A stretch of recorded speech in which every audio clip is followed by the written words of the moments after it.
अब एक ऐसी खबर, एक ऐसा बयान जिससे हैरानी भी हुई सुनकर के, और इससे विवाद होना ही था, वो हो गया। सईदा हामिद जो हैं वो योजना आयोग की पूर्व अध्यक्ष रही हैं, आप माफ कीजिएगा सदस्य रही हैं।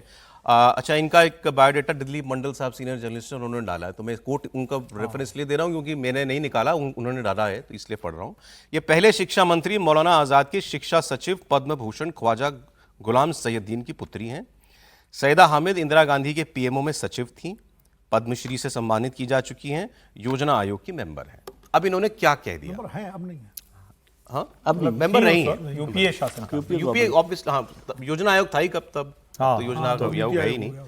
इन्होंने ये आसाम में थी और इन्होंने ये कहा कि बांग्लादेशी घुसपैठियों को लेकर के देश में जिस किस्म का माहौल बनाया जा रहा है वो गलत है। चुन चुनकर बांग्लादेशियों को बाहर करना इनह्यूमन है, ह्यूमैनिटी के खिलाफ है और इंसानियत के खिलाफ है। उनका कहना था कि अगर अल्लाह ने ये धरती बनाई है सबके लिए है, इतनी बड़ी दुनिया है, इतना बड़ा देश है, अगर कोई बांग्लादेशी भी यहाँ आकर रहना चाहता है तो क्या प्रॉब्लम है? ये सवाल उन्होंने पूछ दिया। अब है तो बड़ा मासूम सवाल, आप किसी बच्चे से पूछोगे अगर तो वो उस ज्यादा कुछ ना जानते हुए यही कहेगा भाई हाँ सब लोग रहें, लेकिन सब लोग तो बच्चे नहीं हैं। फिर उन्होंने ऐसी बात क्यों कही? अब इन्होंने जो कहा वो मैं आपको सुनाऊंगा। इनको जवाब दिया केंद्र के माइनॉरिटी अफेयर्स मिनिस्टर किरण रिजिजू ने, और उन्होंने कहा कि इंसानियत के नाम पर गुमराह ना करें, ये हमारी जमीन और हमारी पहचान का मामला है। ये बताइए कि बांग्लादेश और पाकिस्तान में जो माइनॉरिटी हैं, बुद्धिस्ट, क्रिश्चियन, हिंदू, सिख, ये प्रताड़ित क्यों हैं? इनको टॉर्चर क्यों किया जाता है? फिर उन्होंने ये लिखा आगे कि सैयदा हामिद सोनिया गांधी के सबसे करीबी लोगों में से एक हैं और राहुल गांधी के भी, लेकिन इनको घुसपैठियों का समर्थन करना बंद कर देना चाहिए। फिर आगे उन्होंने लिखा कि यह धर्म की भी बात नहीं है, यह हमारी जमीन की बात है। आसाम की डेमोग्राफी जिस तरीके से बदल रही है, अगर वो और आगे चलता रहा तो नॉर्थ ईस्ट के जितने राज्य हैं सबके अस्तित्व पर संकट खड़ा हो जाएगा। Rahul Gandhi and his gang, Rahul Gandhi और उनका गिरोह ये चाहते हैं कि इन घुसपैठियों को भारत का नागरिक और भारत का वोटर बना दिया जाए। बहुत तीखी बात कही किरण रिजिजू ने इनके लिए, लेकिन ऐसा इन्होंने कहा क्या था वो पूरी बात सुनाता हूं। इस वक्त यहाँ मुसलमानों का जो हाल हो रहा है और उनको बांग्लादेशी, और अच्छा बांग्लादेशी बोलने में क्या गुनाह है? अरे भाई बांग्लादेशी भी तो इंसान है। अरे दुनिया इतनी बड़ी है, बांग्लादेशी भी यहाँ हो सकते हैं। किसी का राइट डिप्राइव तो नहीं कर रहे। ये कहना कि उसका राइट डिप्राइव कर रहे हैं, उसका राइट डिप्राइव कर रहे हैं, ये एक बहुत ही it's a very very troublesome and an extremely mischievous and very detrimental to humanity. अरे इंसान हैं तो why can't human beings, अल्लाह ने ये धरती बनाई है इंसानों के लिए, ये हैवानों के लिए तो नहीं बनाई है, इंसानों के लिए बनाई है। और पूरी दुनिया में यूएन में जाइए और कहिए कि ये जो आपके 193 देश हैं कितने, ये सब बंद कर दीजिए, कोई ज़रूरत नहीं है इन सब की, और पूरी दुनिया का एक इलेक्शन करा लीजिए, फिर उसी में चुन लीजिए दुनिया का राष्ट्रपति। उन्होंने कहा भाई इंसानियत की बात है, बांग्लादेशी इंसान है, चले जाना चाहिए बांग्लादेश। ऐसे लोगों को भारत से निकाल के बाहर करना चाहिए। ये विशुद्ध देशद्रोही लोग हैं। इस वक्त जो ये बात कर रहा है, बांग्लादेश में हिंदुओं को चुन चुन कर मारा गया, उनके घर के बच्चियां, उनके लोग जो नौकरी करने गए लौटे नहीं। वहां जिसने उस देश को, उस मुल्क को बनाया, शेख मुजीबुर रहमान, उसकी प्रतिमाएं तोड़ दी गई और ये बता रही कि धरती अल्लाह ने बनाई है तो चले जाओ ना भैया मिडिल ईस्ट की तरफ। रोका किसने है? पाकिस्तान और बांग्लादेश बना क्यों है? क्या बांग्लादेश कोई दूसरी दुनिया थी क्या? हमारा हिस्सा था, हमारे भारत का हिस्सा था। और ऐसे लोग जब बोलते हैं ना, तो मैं सच कह रहा हूं, इस देश में अगर कोई उन्माद, कोई सांप्रदायिक तौर पर किसी के मन में कट्टरता आती है तो सैयदा हामिद जैसे जिनका विचार दूषित है उनकी वजह से आती है। और ये लोग उस सरकार में महत्वपूर्ण पदों पर रहे, सिर्फ नीति आयोग के सदस्य नहीं रही है। वो ठीक लिखा गया उनके बारे में, सोनिया जी के साथ जितनी पार्टीज दिखती थी उसमें अगर कोई उनकी दोस्त की तरह नजर आती थी तो सैयदा हामिद नजर आती थी। और यही वो लोग हैं, जब भारत की बात होगी तब इंटरनेशनल हो जाएंगे, जब इंटरनेशनल कम्युनिटी में भारत की जगह की बात होगी तो वो उनके पक्ष में खड़े हो जाएंगे, तब कहेंगे कि हम क्यों अपनी बात कर रहे हैं।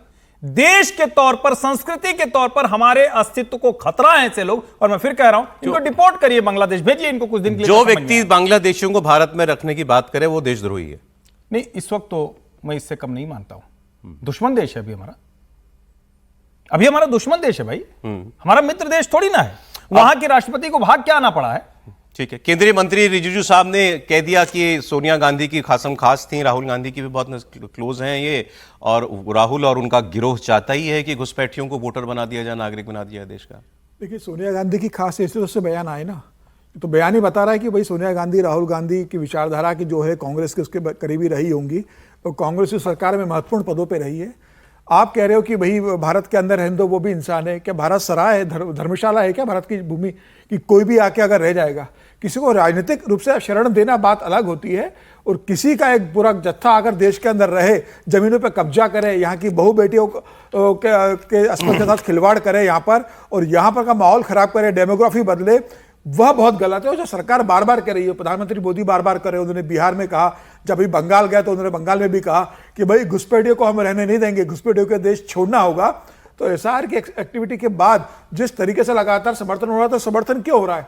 इसलिए हो रहा है ना, ममता बनर्जी तो बोल रही है कि भाई बांग्ला भाषियों को बांग्लादेशी का बताकर उनको प्रताड़ित किया जा रहा है। तो ममता बनर्जी बांग्ला अस्मिता के नाम पर बांग्लादेशियों का समर्थन करना चाह रही है कि भाई बांग्ला की बात करूंगी और बांग्लादेशियों को संरक्षण दूंगी। इस तरह के जितने भी मानसिकता के लोग हैं, उन सब से कह देना चाहिए कि भाई आप बांग्लादेश चले जाइए, या जहां आपको लगता है कि दुनिया है कि आप वहां रहिए। हिंदुस्तान में किसी भी घुसपैठे के लिए जगह नहीं होगी, ना उन्हें जमीन मिलेगी, ना नौकरी मिलेगी, ना सरकार की कोई सुख सुविधा मिलेगी। यह देश भारतीयों का है, जो भारत के नागरिक है वो रहेंगे। सरकार आपको अगर नागरिकता दे देगी तो बात दूसरी है, सरकार देती है। जो दूसरे देश से प्रताड़ित होकर आते हैं, सरकार उन्हें अपनी नागरिकता देती है, उनके लिए मकान जमीन की व्यवस्था करती है। इस तरीके से जो अवैध तरीके से घुसकर आ जाते हैं, देश के संसाधनों का इस्तेमाल करते हैं, जमीनों पर कब्जा करते हैं, उन्हें यहां रहने का कोई अधिकार नहीं है। सर, सरकार की, किसी भी सरकार की बेसिक दायित्वों में से क्या ये एक नहीं है कि आपके देश के अंदर एक तो कोई इलीगल आदमी आए ना, अगर आए तो उसकी पहचान हो और उसको लौटाया जाए वापस? नहीं, बिल्कुल सरकार की जिम्मेदारी है कि अवैध प्रवासी या अवैध घुसपैठिए जो है, जो अवैध तरीके से आते हैं, उनकी पहचान करके उनको उनके मूल देश में भेजा जाए। और दुनिया में ये समस्या है, भारत में ही नहीं, अमेरिका में तो देखिए ट्रंप तो दीवार बनाने के लिए मैक्सिको की उसमें जो है उन्होंने पिछले कार्यकाल में कोशिश की। फिर इनका दिल इतना क्यों धड़क रहा है उनके लिए? देखिए, हर तरह के लोग इस दुनिया में हैं और भारत में भी हैं और होने भी चाहिए। एक मानवतावादी है, ठीक है, उनका अपना दिल धड़क रहा होगा, लेकिन उनका दिल बांग्लादेश के माइनॉरिटीज़ के लिए भी धड़कना चाहिए। पाकिस्तान में जो अल्पसंख्यकों के साथ अत्याचार उनके लिए भी धड़कना चाहिए। जैसे मैं एक उदाहरण दूंगा, पाकिस्तान में एक अस्मा जहांगीर थी, ह्यूमन राइट एक्टिविस्ट थी, वो बहुत लड़ती थी वहाँ के हिंदुओं के लिए और वहाँ के ईसाइयों के लिए, और पाकिस्तान के एस्टेब्लिशमेंट के निशाने पर हमेशा रही, और वो भारत में आके भी बात करती थी। तो आप देखिए, सिलेक्टिव नहीं हो सकते हैं। आपका अगर ह्यूमैनिटेरियन अप्रोच है तो वो फिर सबके लिए धड़कना चाहिए। वो बांग्लादेश में जो हिंदुओं पर, दूसरे माइनॉरिटीज़ पे अत्याचार हो रहा है उसके खिलाफ भी बोलना चाहिए, पाकिस्तान में हो रहा है या अफगानिस्तान, जहाँ भी हो रहा है बोलना चाहिए। लेकिन एक बात है कि बंगला बोलने वाले भारतीय मुसलमान, जो बंगाल के रहने वाले हैं, और बांग्लादेशी, उनमें फ़र्क करना चाहिए। वो बड़ी बारीक लाइन है, क्योंकि बहुत सारे लोगों को जो बंगाली भाषी हैं, बांग्ला भाषी हैं, मुस्लिम हैं, भारतीय नागरिक हैं, लेकिन उनको भी बांग्लादेशी मान लिया जाता है और बांग्लादेशी कह के उनके खिलाफ भी अभियान चलाया जाता है। ऐसे कई उदाहरण दिल्ली वगैरह, राजनीति होती है, बात आपकी बिल्कुल ठीक है, राजनीति नहीं होती। उन पर वो बेचारे गरीब लोग जो है, वो पता लगा कोई, लेकिन जो बात किरण रिजिजू कह रहे हैं, हुआ है, उनको भी बांग्लादेशी, जो बात रिजिजू साहब और जो हेमंता विश्व शर्मा कह रहे हैं कि जैसे इन्होंने ये असम के मामले में बोल रही थी, देखिए भाई असम तो जल चुका कितनी बार इस विषय पर, राजीव जी ने अकॉर्ड करवाया ना। एक लाइन जोड़ देखिए, हेमंता जी के बारे में एक सेकंड। एक तो असम के जो असमिया मुसलमान है ना, वो भी बांग्लादेशी मुसलमानों को बहुत पसंद नहीं करते हैं। ये वहाँ अगर आप जाएं देखें तो जो असमिया मुसलमान, जो ओरिजिनल असमिया मुसलमान, उनसे आप बात करें तो वो बांग्लादेशी मुसलमानों को अपने लिए मानते हैं। वो हेमंता विश्व शर्मा के साथ क्या है कि अब वो बीजेपी में है, जब वो कांग्रेस में थे और जब कांग्रेस की सरकार 15 साल रही तब बांग्लादेशी घुसपैठ बहुत ज्यादा, उस वक्त वो नहीं बोले, उनको बोलना चाहिए था उस पर। ये जो कह रहे हैं बस एकदम वहीं ले आए विनोद जी, मैं यही कह रहा था। कांग्रेस के लोग इस देश में घुसपैठियों को प्रामाणिकता देते हैं, कागज बनवाते हैं, ये अब कहने में कोई मुझे संकोच नहीं है। जब योजना आयोग की सदस्य, नेशनल कमीशन फॉर वीमेन की सदस्य, वीसीए यूनिवर्सिटी की, सोनिया जी की बहुत अच्छी मित्र, वो इस तरह से वकालत करें तो आप सोचिए यूपी के 10 साल में क्या हुआ होगा। नहीं, बस इस पर एक छोटा सा कमेंट आपका सर, कितने बने? लेकिन तो 11 साल एनडीए अगर किरण रिजिजू ये कह रहे हैं या हेमंता बिश्वा सर और शर्मा साहब ये कहते हैं कि ये हमारे जमीन, कल्चर और अस्तित्व का सवाल है, ये इन्वेजन है जो हमारे ऊपर हो रहा है बांग्लादेशियों का। ये जो क्या ये ठीक है बात? सईदा हमीद साहब का बायोडेटा किसने दिया था? अभी आप पढ़ रहे थे दिलीप मंडल जी ने। उनका भी बायोडेटा इसमें। सर मुझे लेकिन ये नहीं issue समझ में- आप कहां से क्यों मैं issue दूसरा- हर इशू की पूछ क्यों पकड़ते हैं? बारीक लाइन सीधी बात भी जो नहीं, ये इशू पर इस पर आपने जो बात कही ना वो ज्यादा बेहतर है कि वो इतने मासूम तरीके से बात कर रही हैं, तो जो मासूम होगा वो करेगा। इसमें कोई बहस नहीं हो सकती दुनिया भर में। हिंदुस्तान की बात नहीं है, आप इसको हिंदुस्तान से मत जोड़िए। दुनिया भर में बहस नहीं हो सकती कि घुसपैठियों को लेकर सरकार को क्या करना चाहिए। बल्कि हम तो ये बार बार इस बात पर जोर दे रहे हैं कि घुसपैठियों की पहचान करनी चाहिए और उनको जो निकालने का जो भी काम है उस पर कड़े तरीके से आगे बढ़ना चाहिए। मैं इसमें कोई सपोर्ट करने की बात ही नहीं है, लेकिन उस पर काम हो, इसमें मुझे नहीं लगता कि कोई विवाद होना चाहिए। सर वो वही तो कह रही है कि चलिए, ऐसा काम एक- हो रहा है, भाजपा सरकार खबर- बांग्लादेशी घुसपैठियों को भेज रही बाहर, वही तो कह रही है वो एक्चुअली कहना इसलिए नहीं, बोली यही बोली कह रहे नहीं, हैं। इसीलिए वो कि भाई, बड़े, और लोकतांत्रिक उन्होंने देश उनका में दर्द अपना ये विचार रखने का हक था, है। पूरा बयान ये था कि भाई बड़े इनह्यूमन तरीके से उनको भेजा जा रहा है, बिल्कुल। ये इसीलिए उनको नहीं, उनका हमें मुझे तो सुन प्रॉब्लम के है। अच्छा लग रहा है। अखिलेश यादव पर एक खबर आ रही है, अखिलेश यादव का बीजेपी सरकार पर निशाना। कहा अखिलेश यादव ने कि राज्य में पीडीए के लोगों को प्रताड़ित किया जा रहा है। पीडीए मतलब पिछड़ा, दलित, अल्पसंख्यक, इनके लोग सबसे ज्यादा दुखी हैं। और उन्होंने यह भी कहा कि जो गड्ढा खोदते हैं फिर वो उसी में गिरते हैं। ये बात अखिलेश यादव ने अभी अभी जो है ये एक स्टेटमेंट दिया है। तो पीडीए की बात उन्होंने कह दी। अब पीडीए को लेकर के तो बड़ी कंट्रोवर्सी इस वक्त चल रही है प्रदेश के अंदर, और उन्होंने पीडीए में शायद कई और जातियों का नाम भी कल परसों में लिया है, बहुत सारे कि कौन कौन से समाज हमारे और पीडीए के अंदर आते हैं। तो मैं अगली दो खबर आपको पीडीए से ही जुड़ी हुई और अखिलेश यादव से जुड़ी हुई बताता हूं। पहले बात अखिलेश यादव और बाबा बागेश्वर की। आपको मालूम होगा एक विवाद शुरू हुआ था अखिलेश यादव की तरफ से। यूपी में एक कंट्रोवर्सी हो गई कि कुछ कथावाचक जो थे वो यादव थे, वो किसी गांव में कथा करने गए, वहां विवाद हो गया कि उन्होंने अपनी आइडेंटिटी छुपाई, या ये भी आरोप लगा किसी की घर, जजमान के घर की महिलाओं के लिए कुछ टिप्पणी हो गई थी। बहरहाल जो भी हो, उनके साथ अच्छा सलूक नहीं हुआ, बाल बाल शायद उनके उतार दिए गए थे, काफी कंट्रोवर्सी इस पर हुई। तो वहां से एक कथावाचक का मुद्दा सामने आया। तो अखिलेश यादव ने यह कहा कि ये जो कथा करने गए थे, ये जिस यजमान ने इनके साथ ऐसा किया उसकी भी मजबूरी है कि ऐसे ही कथावाचकों को वो बुला सकते हैं। बाबा बागेश्वर की कथा तो 50 लाख में होती है और बाबा बागेश्वर अंडर टेबल भी लेते होंगे कुछ, ये बात उन्होंने कही। तो कौन आम आदमी कथा करवा सकता है? अब धीरेन्द्र कृष्ण शास्त्री जी इंडिया टीवी के जब प्रोग्राम आपकी अदालत में आए थे, रजत जी के मेहमान थे इस बार, तो रजत जी ने उनसे पूछा कि उन्होंने आप पर यह आरोप लगाया, तो धीरेन्द्र कृष्ण शास्त्री ने साफ साफ कहा कि मैं अखिलेश जी को खुला ऑफर देता हूं, वो कथा बुलाएं, टेंट, साउंड सब कुछ फ्री में लेकर हम जाएंगे, हम मुफ्त में सेवा देंगे, मतलब 1 रुपया भी नहीं लेंगे हम कथा करने का, लेकिन यजमान अखिलेश जी को बनना पड़ेगा। तो फिर अखिलेश जी से पूछा गया ये सवाल, तो अखिलेश जी ने कहा कि वो लखनऊ में हमारे दफ्तर के मंच पर आए बाबा बागेश्वर, और कल यहीं पर कव्वाली हुई थी और अब कथा कर लेंगे, ये हॉल फ्री में अवेलेबल है। तो ये हॉल तैयार है उनके लिए, ये हॉल फ्री में है अवेलेबल। कल कव्वाली हुई है, कभी कथा होगी यहाँ पे जब चाहे तब आ जाएं। देखिए इस हॉल में जब चाहे तब आ जाएं। अगर आपसे संपर्क किया हो, आप तारीख बता देना, उसी दिन सब कुछ तैयार मिलेगा यहाँ पर